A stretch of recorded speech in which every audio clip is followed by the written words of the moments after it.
Hello, Stephen Dhoedt. We are here at the Aventure for the Belgian premiere of your movie, Reach for the Sky. Can you tell us what it is about? It's basically I follow three Korean teenagers who are preparing for the final exam in high school. So it's basically about the exam that every Korean student has to take to get into a good university. 수험생 여러분, 또 학부모님들 얼마나 고생이 많으셨습니까? 여러분들의 노력이 결실을 맺을 시험날이 밝았습니다. 오늘 2014학년도 대학 수학능력시험이 전국 1200여 개 시험장에서 일제히 시작됩니다.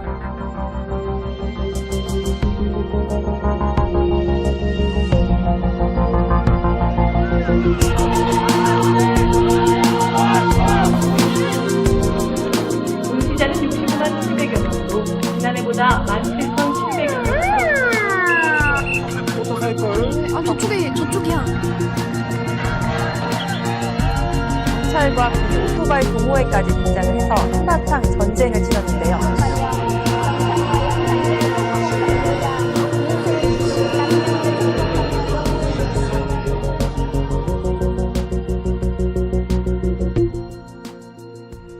When did you start shooting that movie, and where did the idea come from? We started shooting in 2011, and we continued all the way up until the beginning of 2015.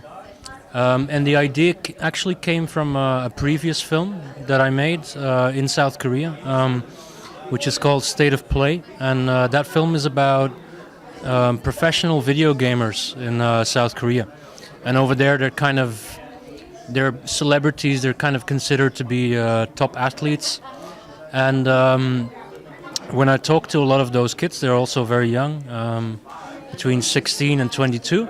I asked them why they became a video gamer, a professional gamer, because it's quite a tough life. And a lot of them told me that they did that because they wanted to escape school life. And so that kind of made me think, and I started to explore a bit more about the education and what students have to go through over there, and that's how I rolled into this film. But in your choice, you didn't only stick to the young children and the adolescents. You chose to show also the adults, the parents, also the teachers. And why did you thought it was important to see all the people around this? Because, well, education, I think everywhere is part of a culture, and when you have specific types of education, let's say the Belgian education system, it's always a product of society. And that's why I wanted to include all these different aspects of society. The churches, the temples, the parents, the shamans, all those things really are part of what makes that educational system special, or typically Korean.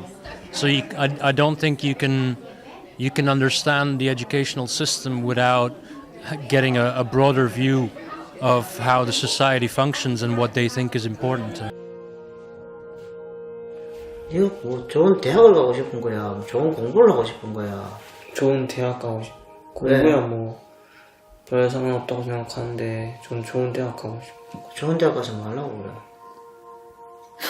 뭐 하려고가 아니고 지금까지 사회가 그렇게 만들었으니까 무조건 좋은 데 가라는 식으로. 이렇게 입시만을 생각하는 교육이 엄청 나쁜 것 같진 않아요. 근데 11시까지 야자를 하는 건 옳지 못한 것 같아요, 10대 때. 그래서 제가 만약에 선생님이 된다면 그런 선생님이 되고 싶어요. 그러니까 좀 타성해졌지 않도록 아이들이. 근데 높은 점수가 꿈이 되진 않았으면 좋겠어요. 고3들이라면 자기의 꿈을 조금 찾아냈으면 좋겠어요. Education has always been very important in South Korea because the country is limited in natural resources, so what they have is actually human resources. So especially after the Civil War, when the country was completely destroyed, what would be the way forward would be actually a good education, getting to a good university, becoming a doctor, becoming a lawyer, and I think that has evolved into what it is now. I mean, the whole society considers academic achievement to be your ticket to success, and I think that's why families, I mean, of course, it's always a generalization, there's always exceptions, but I think that's why in general South Korean society puts so much emphasis on going to a good university, because it does, in many aspects, makes your life better. I mean, you have more chances to get into big companies, you have more chances to be regarded in society as a more important person. So I think that's why it's such a phenomenon over there, and maybe less so in Europe. What do you think about the Belgium system?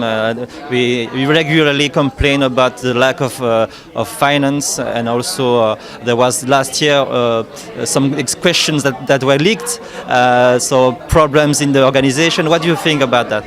Well, I mean, I think every educational system has got its own problems, and I could say that the Belgian system is better and the Korean system is worse, or the other way around, but in very often it doesn't work by copying an educational system and taking it to, for instance, another country, and it wouldn't work. I mean, the Korean system wouldn't work over here, just as the Belgian system wouldn't work over there. I mean, I've kind of experienced both worlds because I went to school in Hong Kong as well, after having spent 12 years in school here.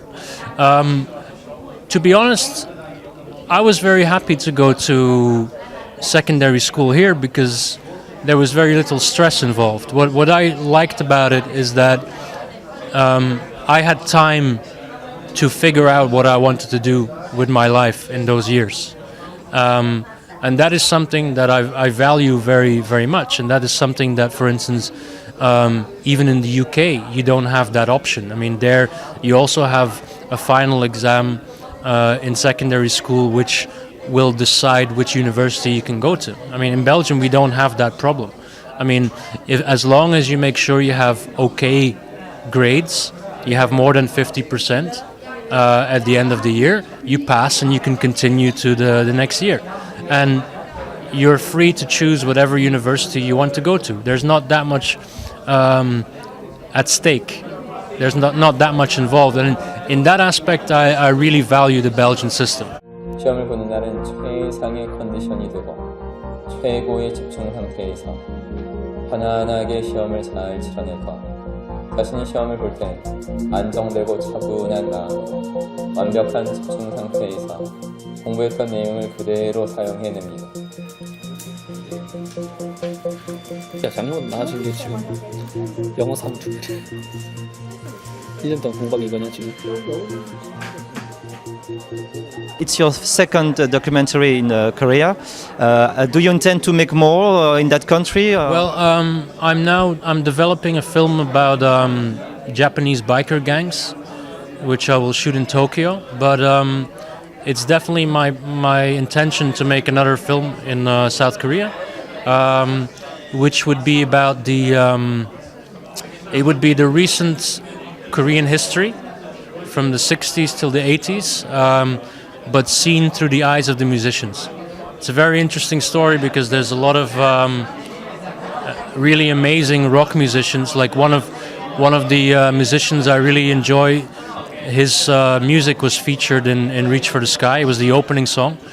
And their stories are very interesting because they're supposed to have lived in a democracy. South Korea is supposed to be a democracy, but then their lives were made miserable by the government because they were rebelling against the powers that be.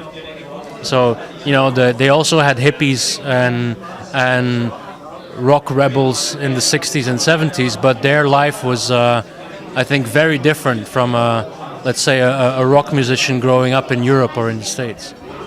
It sounds really interesting. Thank you very much for your movie Reach for the Sky, and good luck for the rest. My pleasure. Thank you for taking the time to ask some questions.